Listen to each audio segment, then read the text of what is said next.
Então vamos lá? Eu vou começar com o prefácio, extraindo algumas observações do prefácio e logo em seguida estarei entrando na introdução do livro. Ordinário. O que significa a palavra ordinário? Comum. E essas mulheres foram extraordinariamente comuns. Quer ser uma mulher fora do comum? Vamos dar continuidade à leitura desse livro? Vem comigo. Aqui diz assim: algumas pessoas já me perguntaram sobre a importância desse contraste no título, 12 mulheres extraordinariamente comuns. E eu respondi que realmente essas mulheres têm uma importância muito grande. Ora, se essas pessoas são tão comuns, como também poderiam ser extraordinárias?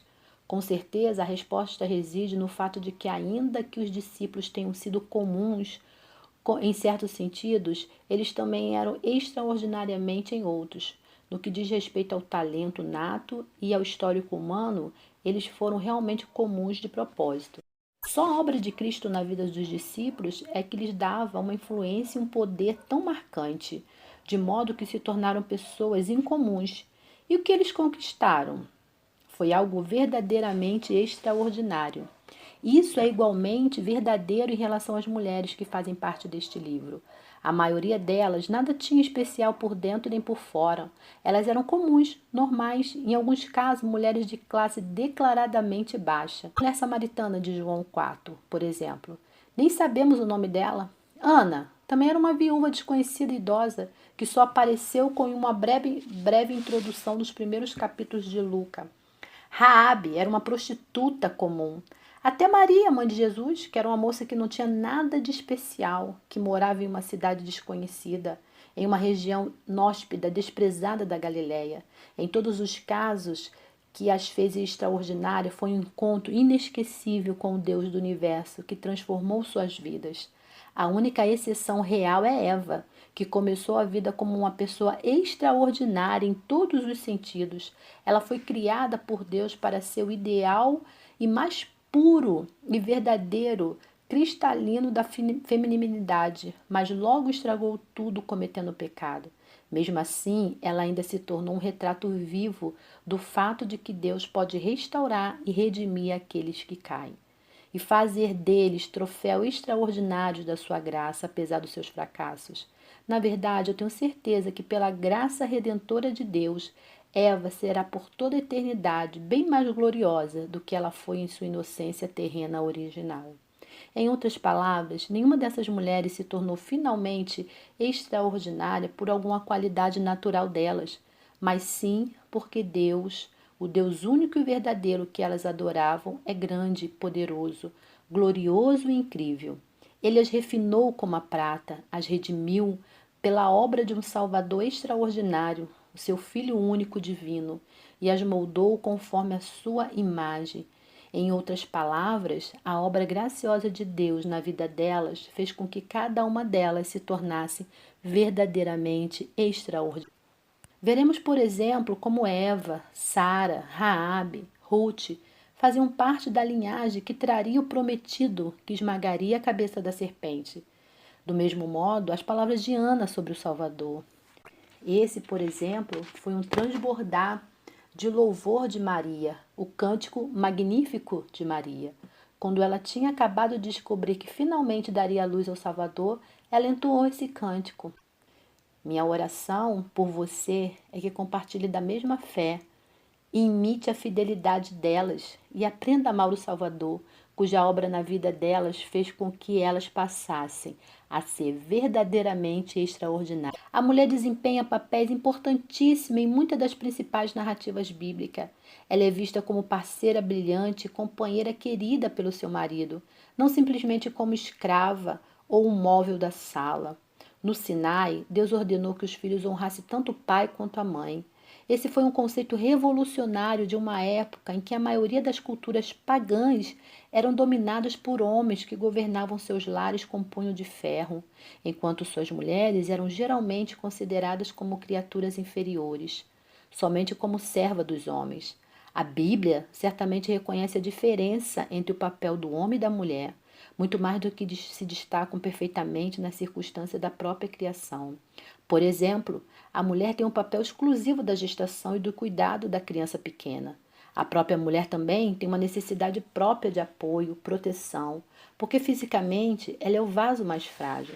As Escrituras estabelecem a ordem adequada na família e na igreja de acordo com essa norma, atribuindo deveres da liderança e da proteção da casa ao seu marido, nomeando os homens da igreja para os papéis de ensino e liderança.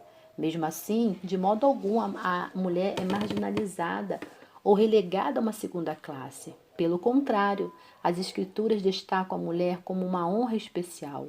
O marido recebe o mandamento de amar sua mulher de uma forma sacrificial, como Cristo amou a igreja, mesmo se for necessário às custas da sua própria vida. A Bíblia reconhece e celebra o valor estimável da mulher virtuosa.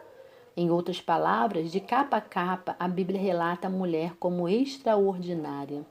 Os relatos bíblicos dos patriarcas sempre dão o destaque devido às suas mulheres. Sara, Rebeca e Raquel têm grande importância no relato de Gênesis sobre o tratamento dado por Deus aos seus maridos. Miriam, irmã de Moisés e de Arão, era tanto profetisa como compositora. E em Miqueias 6,4, o próprio Deus a honra ao lado dos seus irmãos, como uma das líderes da nação durante o Êxodo. Débora, também uma profetisa, era juíza em Israel antes da monarquia. Os relatos bíblicos da vida familiar geralmente colocam a mulher na posição de conselheira sábia de seu marido. Quando Salomão se tornou rei, ele homenageou sua mãe publicamente. Levantou-se quando ela entrou em sua presença, depois curvou-se a ela antes de se sentar no seu trono. Sara e Raabe são citadas claramente entre os heróis da fé em Hebreus 11. E a mãe de Moisés, Joquebede, também fez parte da lista de modo implícito. Em Provérbios, a sabedoria é personificada como uma mulher. A igreja do Novo Testamento é igual, representada por uma mulher, a noiva de Cristo.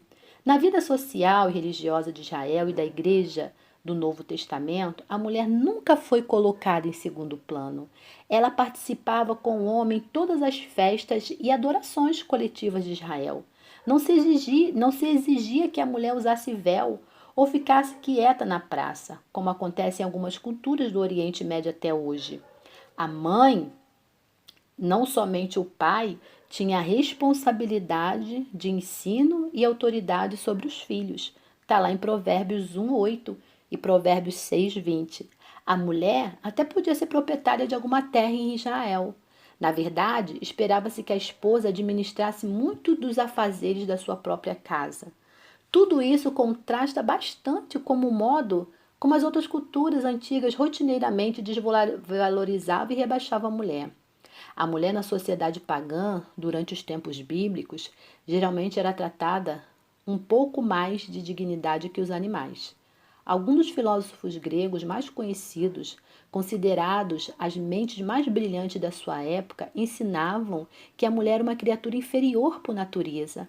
Até no Império Romano, possivelmente o auge da civilização pré-cristã, a mulher era geralmente considerada um simples bem, propriedade pessoal do seu marido ou do seu pai, raramente tendo uma situação melhor do que a dos escravos da sua casa.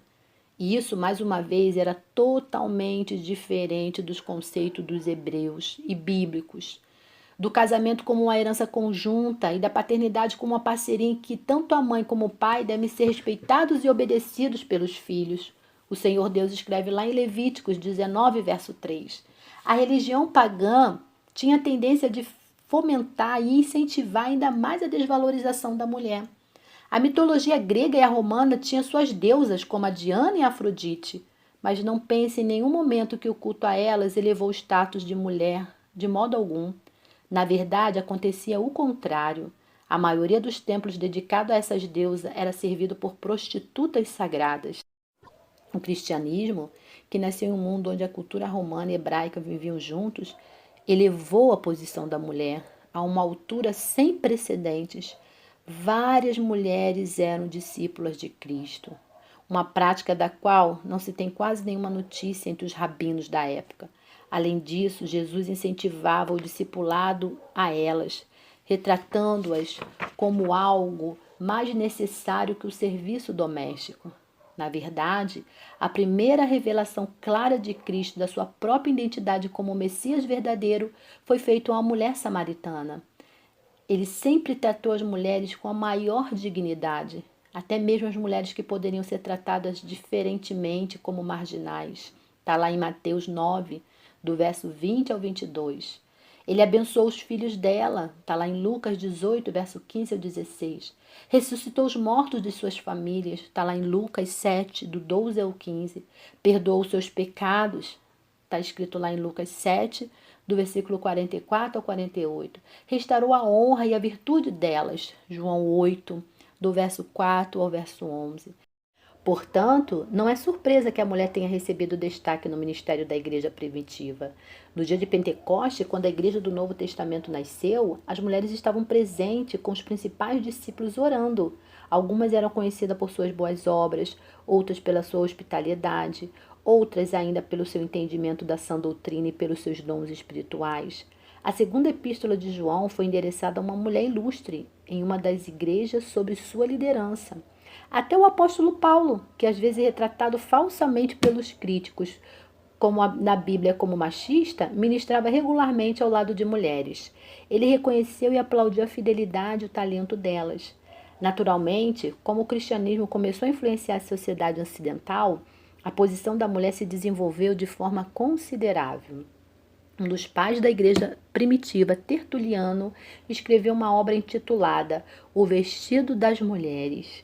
Pelo final do século II, ele disse que as mulheres pagãs que usavam enfeites elaborados no cabelo, roupas que chamavam atenção, ornamentos corporais, tinham na verdade sido forçadas pela sociedade e pela moda a abandonar o nobre resplendor da verdadeira feminilidade. Segundo Tertuliano, como cristãs que viviam sob o senhorio de Cristo, as mulheres eram mais ricas espiritualmente, mais puras, portanto mais gloriosa que as mulheres mais extravagantes da sociedade pagã. Vestida em a seda da integridade, o linho da santidade, a púrpura da modéstia, elas elevaram a virtude feminina em uma altura sem precedentes. Até os pagãos reconheceram isso. Crisóstomo, talvez o pregador mais eloquente do século IV, lembrava que um dos seus mestres, um filósofo pagão chamado Libânio, disse uma certa feita: ó céus, que mulheres vocês têm, cristãos! O que levou Libânio ao delírio foi ouvir como a mãe de Crisóstomo tinha permanecido casta por mais de 2 décadas, desde que ficou viúva aos 20 anos de idade. Quanto mais a influência do cristianismo se fazia sentir, a mulher foi cada vez menos difamada e maltratada, ou sendo vista como objeto para a diversão do homem. Em vez disso, a mulher começou a ser honrada por sua virtude e fé. Na verdade, as mulheres cristãs que se convertiam na sociedade pagã eram libertadas automaticamente de um conjunto de práticas humilhantes, emancipadas da depravação pública dos templos e dos teatros, onde eram desonradas, desvalorizadas de forma sistemática.